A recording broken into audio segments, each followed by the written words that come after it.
Hello बच्चों। हिंदी साहित्य की कक्षा में आप सभी का स्वागत है। हिंदी साहित्य की कक्षा 7 का अध्याय भक्ति के पद पढ़ने हम जा रहे हैं।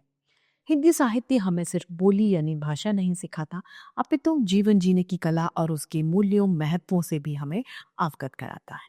तो आइए इस अध्याय को शुरू करते हैं, प्रारंभ करते हैं। यह है अध्याय 8, भक्ति के पद। पाठ परिचय के माध्यम से हम जानेंगे कि वात्सल्य भाव से ओतप्रोत सूरदास के पद में श्री कृष्ण के बचपन का प्रसंग है।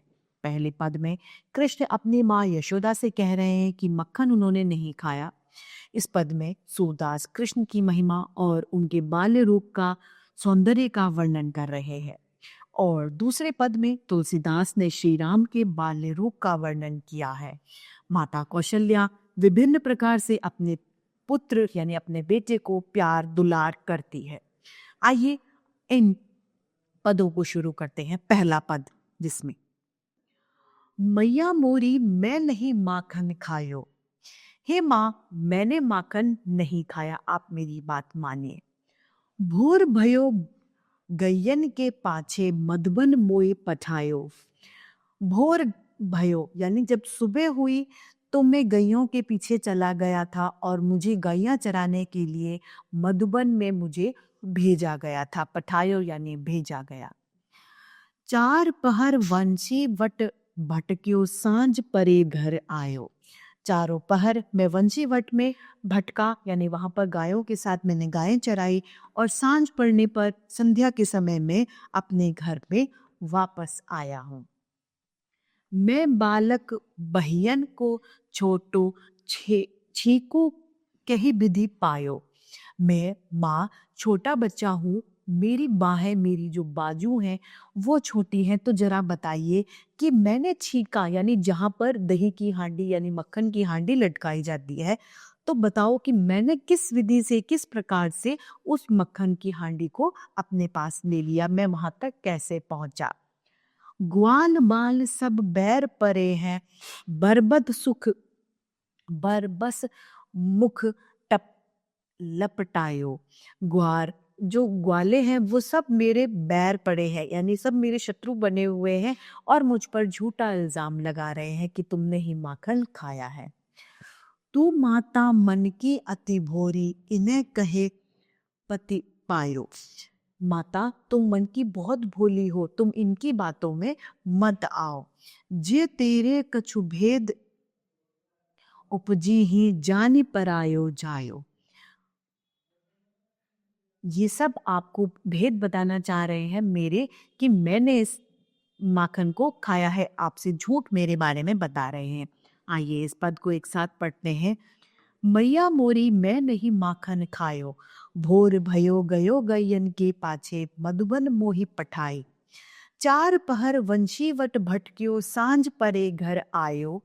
मैं बालक बहियन को छोटो छीको कही बद पायो।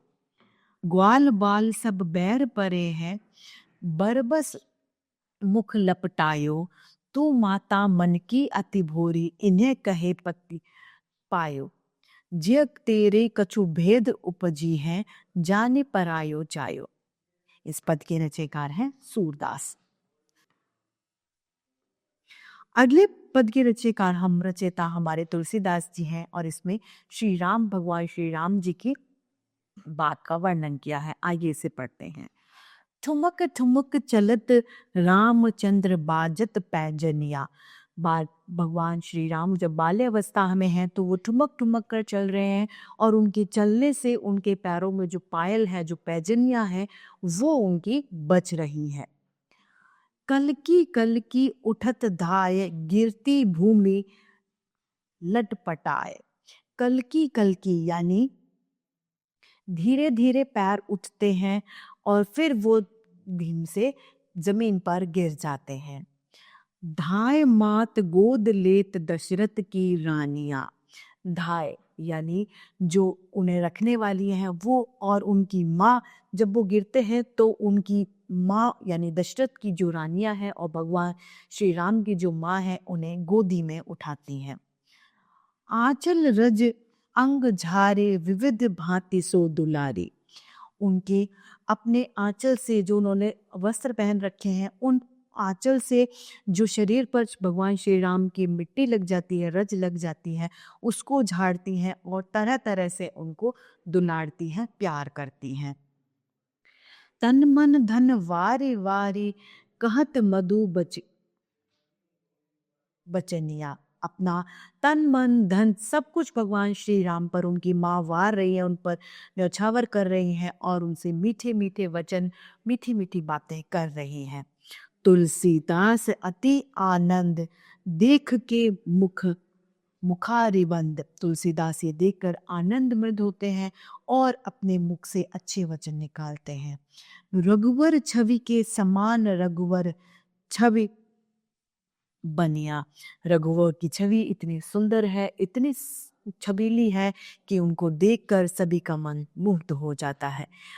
इस पद के रचिता हैं तुलसीदास जी। तो आइए इस पद को भी एक बार फिर से दोहरा लेते हैं। ठुमक ठुमक चलत रामचंद्र बाजत पैजनिया, कल की उठत धाय गिरत भूमि लट पटाए, धाय मात गोद लेत दशरथ की रानिया, आंचल रज अंग झरे विविध भांति सो दुलारे, तन मन धन वारे वारे कहत मृदु बचनिया, तुलसीदास अति आनंद देख के मुखारे बंद, रघुवर छवि के समान रघुवर छवि बनिया। तो इन्हीं पंक्तियों के साथ, इस पद के साथ में हिंदी साहित्य की कक्षा आज की हमारी यहीं समाप्त होती है। फिर से हिंदी साहित्य में ऐसे रोचक अध्याय लेके आपके सामने प्रस्तुत होते रहेंगे। आज के लिए इतना ही, फिर मिलते हैं। धन्यवाद।